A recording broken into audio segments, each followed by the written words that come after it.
राधे राधे, राम राम। चालू करें बेटा। हमने कल अधिवेशन तक खत्म कर लिया। अधिवेशन से याद आया, मैं तुम्हारे लिए कुछ लेके आया।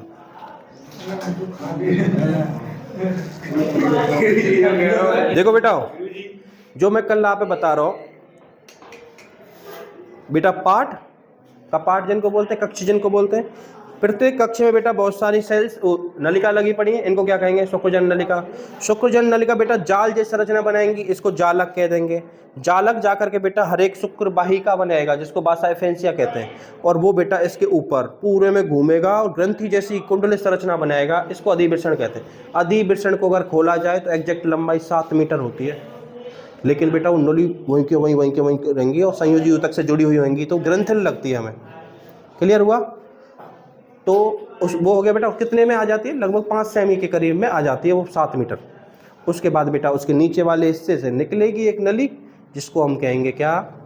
बासा डिफरेंसिया, शुक्र वाहिनी। वही हेडिंग है आपकी, शुक्र वाहिनी बासा डिफरेंसिया। डालो चौक।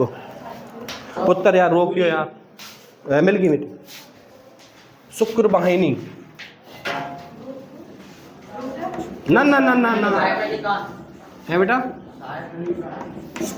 अब नलिका चल रही है हमारी। अधिवेशन से अधिवेशन तो हो ही गया। उसके बाद शुक्र वाहिनी बासा डिफरेंस।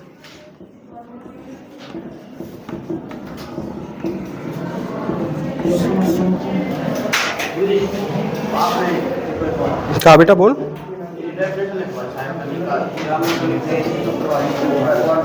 इसमें अलग अलग है बेटा। पहला हो गया अधिवेशन, दूसरा हो गया ये। 4 नलिका पढ़ेंगे ना हम इसमें, 4 नलिका पढ़ेंगे।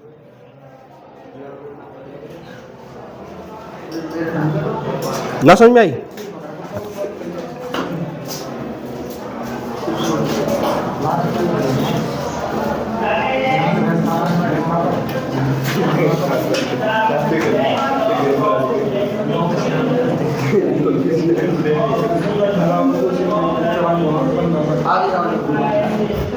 और कोशिश करो अभी।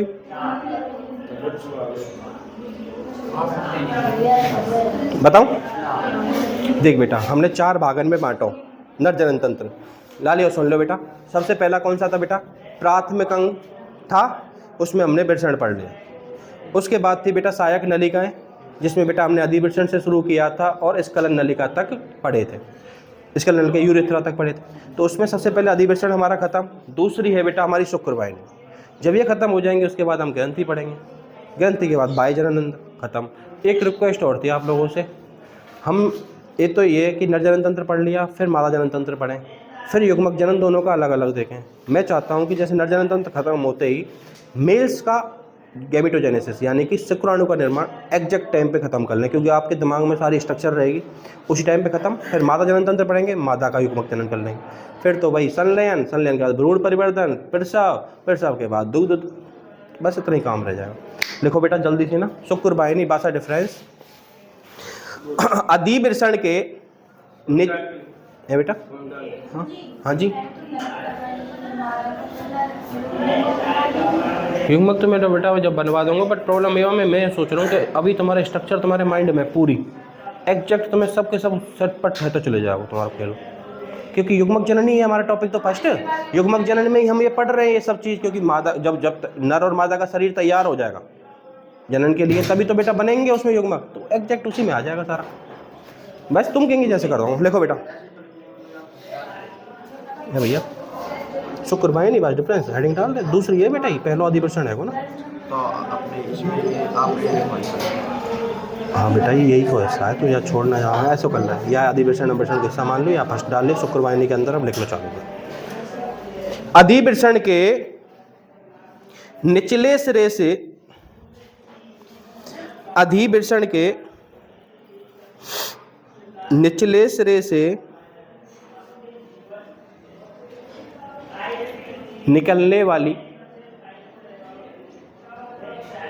लगभग 45 सेमी, लगभग 45 सेमी लंबी नलिका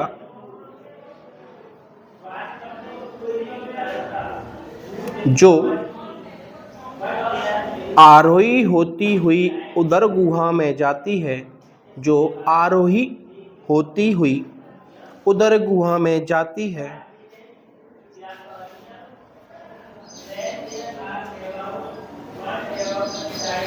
उदर गुहा में जाती है तथा शुक्राशय के ऊपर लूप बनाती हुई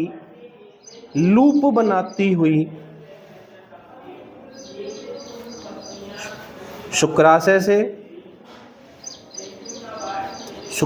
से नहीं बेटा, मूत्राशय के ऊपर लूप बनाती हुई यार। पहले बेटा लूप तो मूत्राशय भी बनाएगी, 4 बार बता दी, अब भी मैंने वही बोला पर तुम कंफ्यूज हो जाएगे दोनों वर्डन में। देख मैंने बताई जिसकी लंबाई 45 सेमी होगी वो वाला खेल।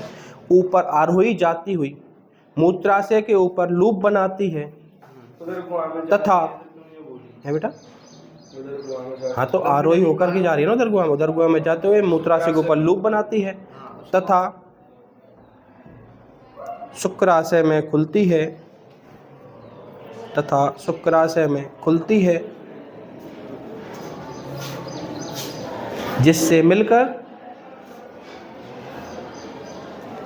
स्खलन नलिका का निर्माण करती है।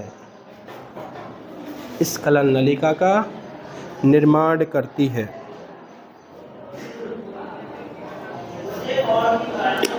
है गो बेटा।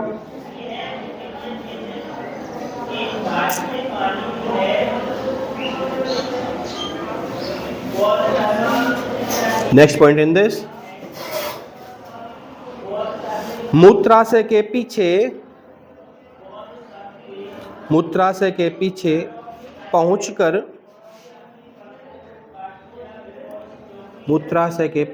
पहुंचकर यह फूल जाती है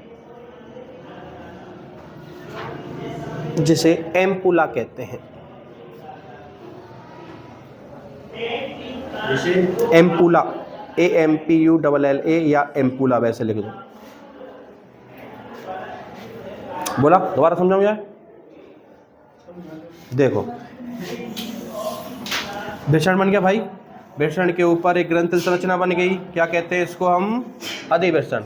अधिवृषण के बेटा एग्जैक्ट हम डायग्राम में तो कहीं से निकाल देते हैं, लेकिन एग्जैक्ट लोकेशन निचले सिरे से निकलेगी भाई, निकलती हुई जाएगी और कहाँ पे, जो शुक्राशय है मेरा, शुक्राशय पे एक लूप बनाती हुई, कैसे लूप बनाती हुई, सॉरी यार मूत्राशय के ऊपर लूप बनाती हुई, फिर उसके बाद बेटा शुक्राशय में खुलेगी, शुक्राशय के बाद सीधी स्खलन नलिका। क्लियर हुआ।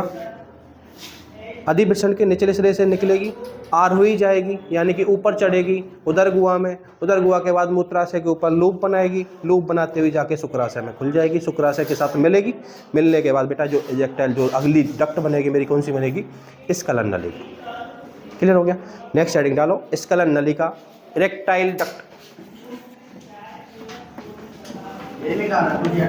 नेक्स्ट बेटा हाँ, इरेक्टाइल डक्ट तीसरी हैगी बेटा, पर यहाँ ने वैसे लिख रहा है दूसरी आ की हैगी।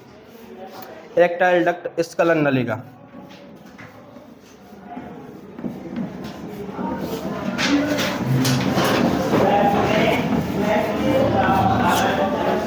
लिखो भाइयों।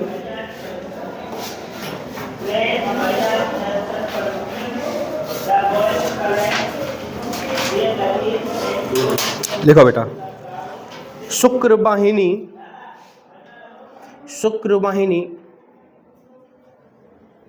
कोष्टक में VD लिख लेना ना, भाषा डिफरेंस VD, तथा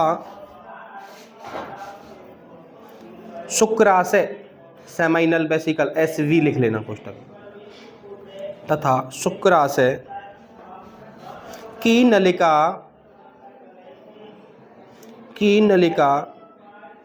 आपस में जुड़कर स्खलन नलिका का निर्माण करती हैं, स्खलन नलिका का निर्माण करती हैं, जो प्रोस्टेट ग्रंथि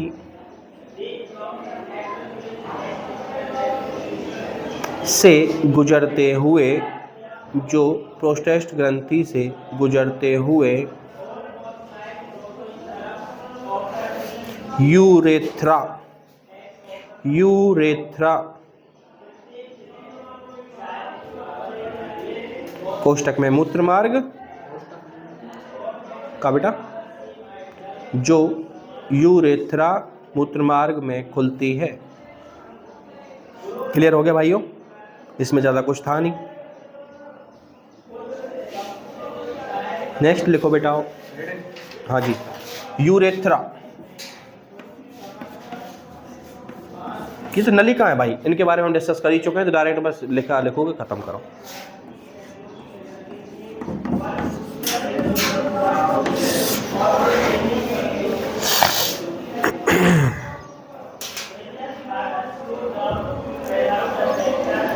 देखो भाइयों, यह नलिका, यह नलिका मूत्र व वीर्य दोनों के लिए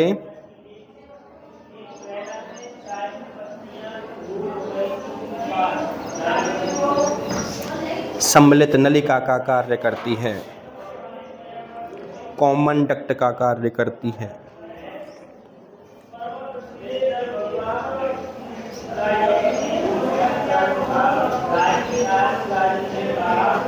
लिखो भाइयों, इसका आखिरी सिरा, इसका आखिरी सिरा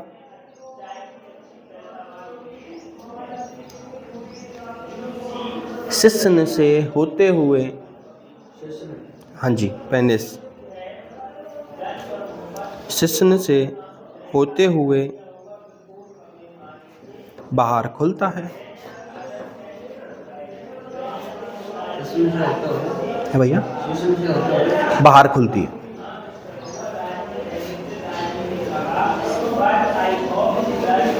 अब बेटा चाहो तो इसे हम 3 भागों में और बांट सकते हैं।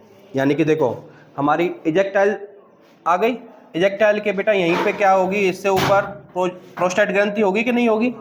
प्रोस्टेट ग्रंथि से थोड़ा सा नीचे कौन सी ग्रंथि होंगी बेटा? एक जोड़ी बल्बोयूरेथ्रल, जिनको हम काउपर्स ग्रंथि कहते हैं।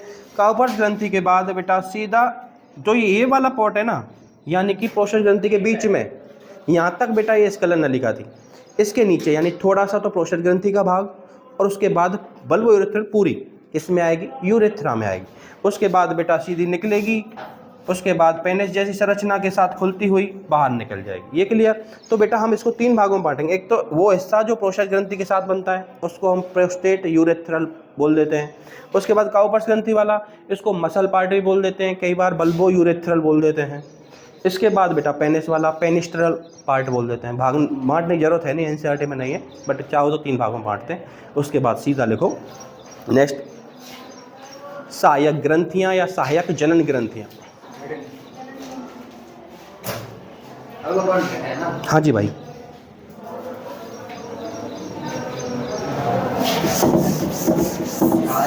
जनन ग्रंथि,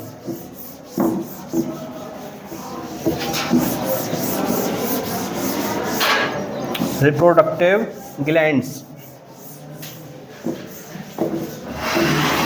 याद करो क्या पढ़ रहे हैं बेटा? हम पढ़ रहे हैं रिप्रोडक्टिव डक्ट। अब थोड़ा सा ध्यान दे लियो, फिर डायरेक्ट लिखेंगे हम। रिप्रोडक्टिव डक्ट पढ़ी बेटा जी हमने, जिनको जनन ग्रंथियाँ भाई, जिनको हम जनन ग्रंथियाँ कहते हैं। हमने बेटा नर जनन तंत्र में 3 ग्रंथि पढ़ी थी। कौन कौन सी? फर्स्ट नंबर पे शुक्राशय, सेमाइनल, वेसाइकल। उसके बाद बेटा दूसरे नंबर पे प्रोस्टेट ग्रंथि पढ़ी। उसके बाद बेटा बल्बोयूरेथ्रल बोल लो, काउपर्स बोल लो,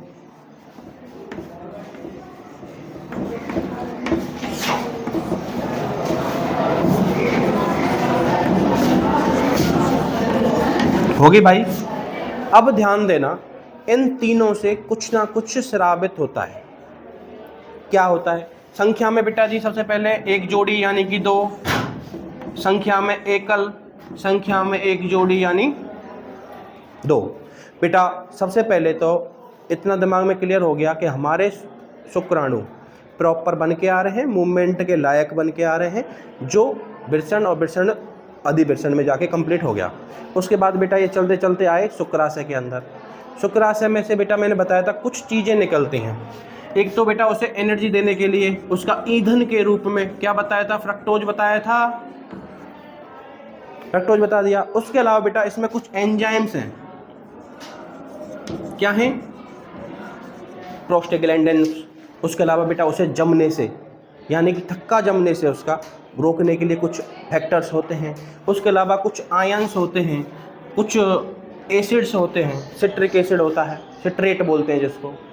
ऐसे कई सारी चीज़ निकलेंगी और टोटल मिलाकर के लगभग 60% भाग ये बनाएगा आगामी प्रोसेस का। क्लियर हुआ।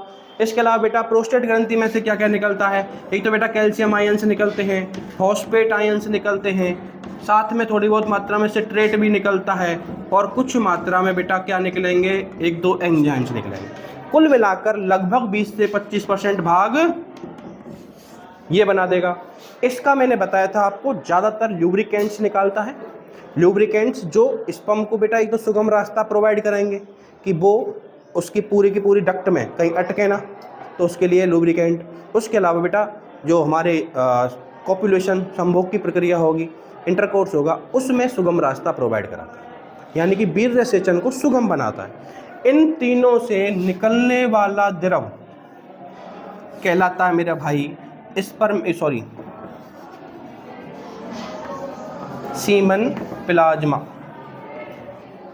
क्या कहलाएगा, सीमन प्लाज्मा हो गया बच्चा। इसमें क्या क्या है, स्पर्म को जिंदा रखने के लिए, लंबे समय तक उसे मोबिलिटी देने के लिए, उसको पोषण देने के लिए जितनी चीज़ें चाहिए सारी की सारी चीज़ इसमें है। जैसे ही इसमें क्या मिल जाएगा, स्पर्म युग्मक, ये बन जाएगा बेटा क्या, सीमन वीर्य। अभी तक क्या था, ये सीमोनिक प्लाज्मा बोल देते हैं, वीर्य प्लाज्मा बोल देते हैं। जैसे ही इसमें युग्मक हमारा स्पर्म मिल जाएगा तो ये क्या बन जाएगा, वीर्य। यानी कि अकेले युग्मक ट्रांसफर नहीं होते, साथ में बेटा एक क्षारीय व बहुत सारी चीज़ों का मिला हुआ, fructose, calcium ion, citrate, phosphate ion, इनसे मिला हुआ एक गाढ़ा द्रव होता है जो हल्का क्षारीय होता है, करीब 7.2 से 7.4 pH कितना होता है। एक बार के इजेक्टाइल में, एक बार के स्खलन में करीब 200 से 300 मिलियन स्पर्म्स होते हैं भाई, एक बार के स्खलन में। अगर बेटा अब इस पे डिपेंड करता है कि वो आदमी कितना फर्टाइल है। फॉर एग्जांपल उसके इस 200-300 के करीब 60% पहली बात तो बेटर शेप में होने चाहिए। किस में होने चाहिए, मैंने क्या बोला, बेटर शेप में, यानी कि उल्टे सीधे भी तो बने होंगे कुछ, कम विकसित भी तो होंगे कुछ, तो इसमें से लगभग 60% बेटर शेप में होने चाहिए।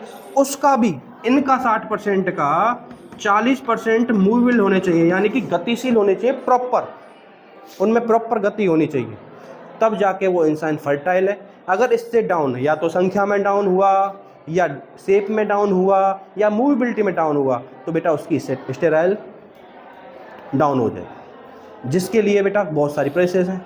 एक इंसेमिनेशन होता है कृत्रिम रूप से, आर्टिफिशियल इंसेमिनेशन बोलते हैं दोस्तों, कृत्रिम वीर्य सेचन, यानी कि परख नली में वीर्य लिया जाएगा, अगर उसके प्रॉपर नहीं होंगे तो किसी और बंदे का लिया जाएगा, उसे कृत्रिम रूप से बेटा निषेचित कराया जाएगा। दूसरी आईवीएफ उस स्थिति में होता है या तो महिला का जो गर्भाशय है वो उसको सपोर्ट नहीं कर रहा निषेचन के लिए, एम्पुला में होगा भाई निषेचन, इस जगह पे करीब यहाँ और यहाँ के इस्तमस के बाद एम्पुला के बाद बेटा इन्फंडिकुलम बोल देते हैं, कीपक बोल देते हैं, और उसकी उंगली जैसी संरचना फिमरी, झल्लरी बोलते हैं उसको।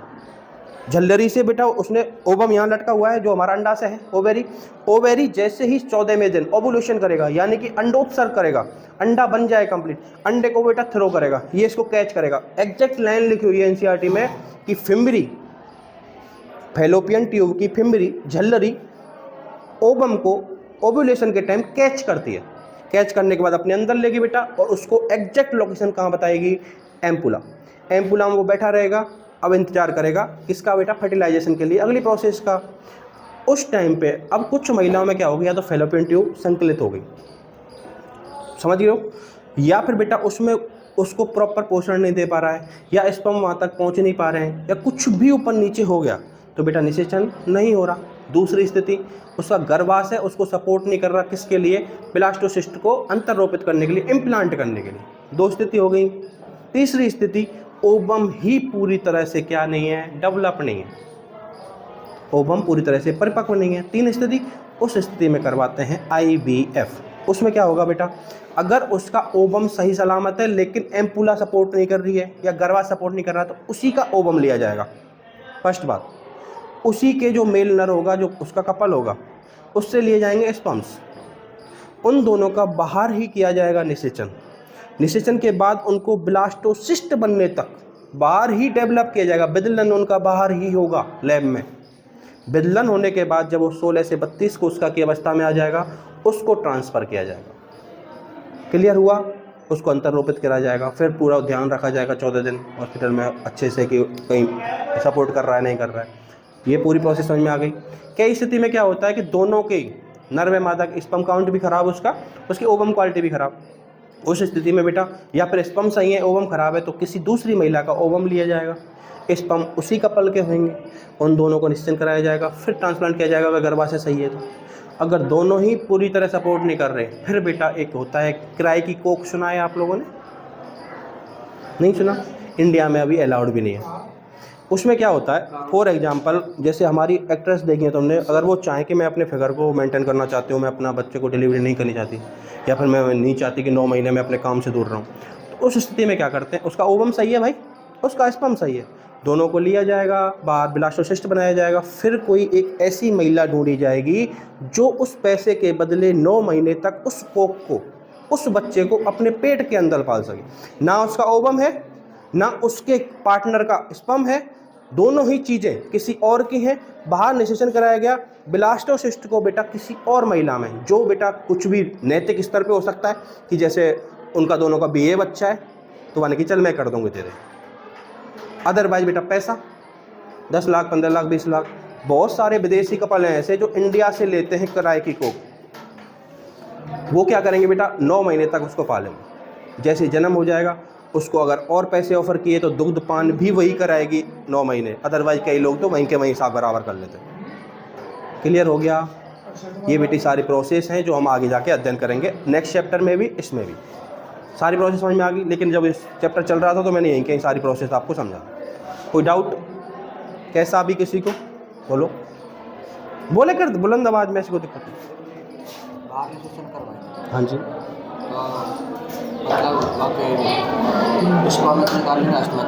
हाँ वो इनका अस्तित्व नहीं होता, मास्टरबेशन नहीं होता, प्रोसेस है पूरी भाई, सब प्रोसेस है, सारी मशीनरी से। ओवम निकालना क्या, ओवम निकालना तो और ज़्यादा आसान है, सिंगल बनेगा, एग्जैक्ट लोकेशन पता है कहाँ है, हमें एग्जैक्ट लोकेशन पता है कि ओव्यूलेशन हुआ 14वें दिन, 14 से कितने दिन तक, लगभग 19वें दिन तक एग्जैक्ट लोकेशन में पड़ा रहेगा, कभी निकाल लो।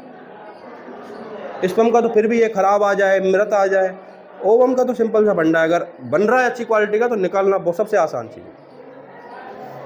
क्लियर होगा भाइयों, लिखो, ऊपर हेडिंग थी मेरी जनन ग्रंथियां, रिप्रोडक्टिव डक्ट, तो सॉरी ग्लैंड, ए यार मैं बावड़ा है हूँ,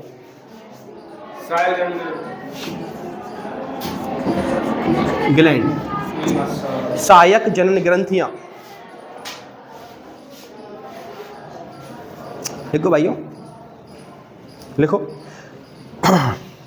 मानव नर में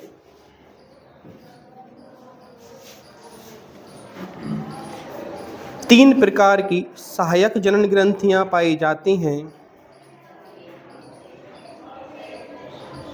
3 प्रकार की सहायक जनन ग्रंथियां पाई जाती हैं,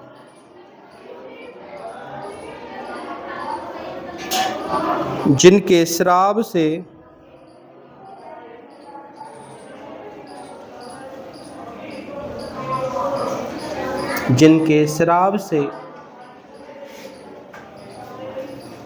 मिलकर वीर्य प्लाज्मा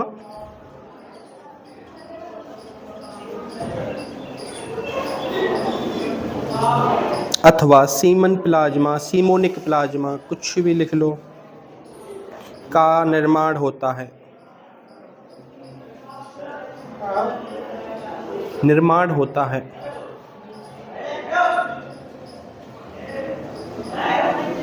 ठीक है भाइयों, अब एक एक करके हम इन्हें पढ़ेंगे।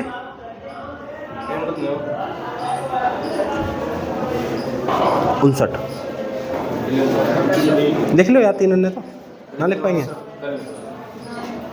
तो ऐसा करो फिर, इन तीन अन्य उतार के डायरेक्ट इनके सामने तो इनके एंजाइम वगैरह तो लिख लो, थोड़ा याद आ जाएंगे पाई चार्ट पे। इन्हें लिख लो, पीएच वगैरह लिख दो, एक बार के स्खलन में या एक बार के उत्सर्जन में कितने मिलियन स्पर्म्स होते हैं, या फिर कल वो लिखाना पड़ेगा, फिर दोबारा बनाना पड़ेगा ना। अब यार लिख लो चार्ट। शुक्राशय के सामने बेटा एक जोड़ी, कोष्टक में 2, और लगभग वीर्य का 60% बनाता है। और बेटा इसमें क्या क्या होते हैं, सब कुछ लिखो ना, तो बदल दियो ना, कल ये यूज कर लेंगे। थैंक यू, राधे राधे बेटा, बदल दो यार, कल लिख लियो फिर।